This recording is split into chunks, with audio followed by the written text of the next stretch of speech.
Ghost ship, ये term शायद आप में से कई लोगों ने सुनी होगी। अगर नहीं तो बता दूं कि कुछ जहाज जो समुद्र पर एमलेसली फ्लोट होते रहते हैं या और जिनमें कोई क्रू या कैप्टन नहीं होता, उसे घोस्ट शिप बोलते हैं। इतिहास में घोस्ट शिप की कई घटनाएं सामने आई हैं, लेकिन आज हम जिस घोस्ट शिप की बात करने जा रहे हैं वो सबसे अजीब भी है, मिस्टीरियस भी है और रोमांचक भी है।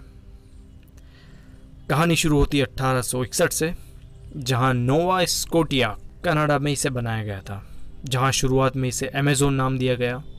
एक अजीब बात इसके बारे में ये थी कि इसे शुरुआत से ही एक शापित जहाज बोला गया। कहा जाता था कि इस जहाज को बनाने में जो लकड़ी यूज़ की गई है वो एक हॉन्टेड जगह से लाई गई है और इस वजह से उस जहाज़ को किसी भी जगह पर ले जाया जाए वो नुकसान ही देता था। और ये मानने के पीछे एक बड़ी वजह ये भी थी कि उस जहाज़ का कैप्टन उसकी पहली यात्रा में मारा गया। उसे कफ की, कोल्ड की दिक्कत थी और वो जब भी खांसता था या चिल्लाता था तब कफ के साथ खून भी उसके रुमाल पर आ जाता था और यात्रा के दौरान ही कफ और कोल्ड की वजह से कैप्टन की मौत हो गई। इसके बाद लोगों का विश्वास और मजबूत होता गया कि ये जहाज शापित है। ऐसी कई घटनाओं ने लोगों का ये विश्वास और मजबूत किया और ये एक शापित जहाज है। और इन सब चीज़ों से तंग आकर जहाज का मालिक इसे रिचर्ड हिंस नाम के एक शख्स को बेच देता है। रिचर्ड इस जहाज पर काफ़ी पैसा लगाकर इसे रिनोवेट करवाता है और इसे काफ़ी आलीशान बनवाता है। लेकिन चूंकि इसकी कहानी लोगों के दिमाग से अभी निकली नहीं थी तो लोग इस पर बोर्ड करने से कतराते थे, अपना सामान लादने से भी कतराते थे। तो रिचर्ड ने इसका नाम बदलने की सोची और अमेज़न से इसका नाम बदलकर मेरी सेलेस्ट कर दिया। अब नाम बदलने से कुछ चीज़ें तो सुधरी, लेकिन उतनी नहीं सुधरी जितना रिचर्ड ने सोची थी और तंग आकर उसने ये जहाज कैप्टन बेंजामिन स्पूनर ब्रिग्स को बेच दिया। अब बात है 7 नवंबर 1872 की।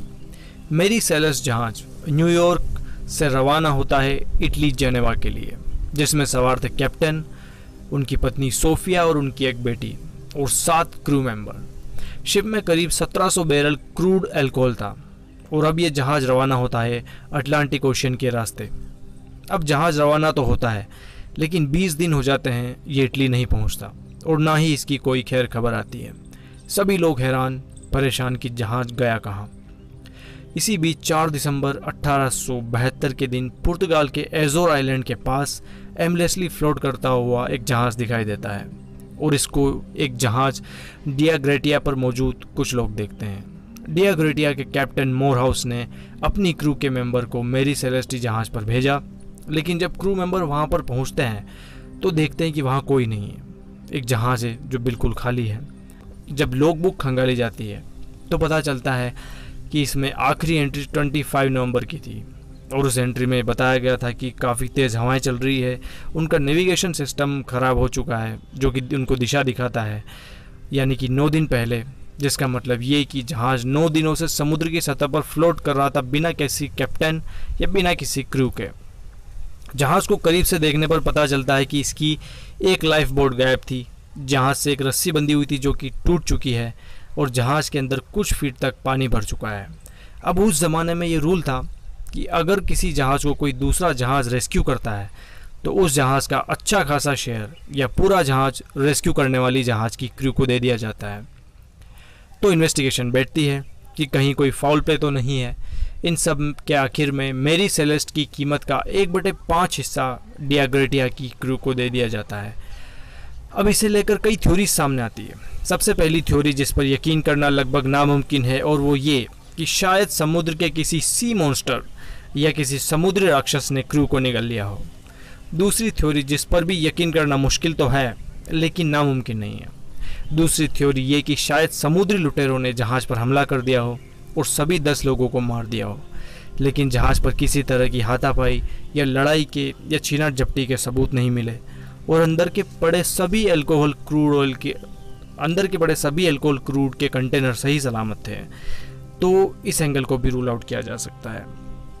अगली थ्योरी ये कि शायद अंदर पड़ी अल्कोहल क्रूड में से जहरीली गैस बाहर निकलने लगी हो और आग लग जाने या जहरीली गैस से जान जाने की संभावना को देखते हुए क्रू लाइफ बोट में बैठकर बाहर आ गई हो और रस्सी को जहाज़ से बांध दिया हो ताकि ज़्यादा दूर ना चले जाए जहाज़ से, लेकिन ख़राब मौसम की वजह से रस्सी टूट गई हो।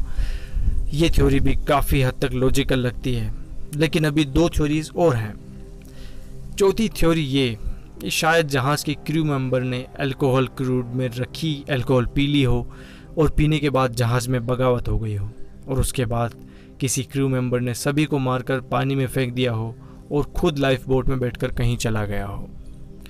पांचवी और सबसे रियलिस्टिक थ्योरी ये कि चूंकि जहाज़ के बेसमेंट में पानी घुस चुका था तो हो सकता है जहाज़ के वाटर पंप में पानी घुस गया हो और डूब जाने के डर से क्रू लाइफ बोट में सवार हो गया हो, लेकिन ख़राब मौसम की वजह से बोट और जहाज़ के बीच में जो रस्सी बंधी थी वो टूट जाने की वजह से सारे क्रू मेंबर समुद्र में ही रह गए हों।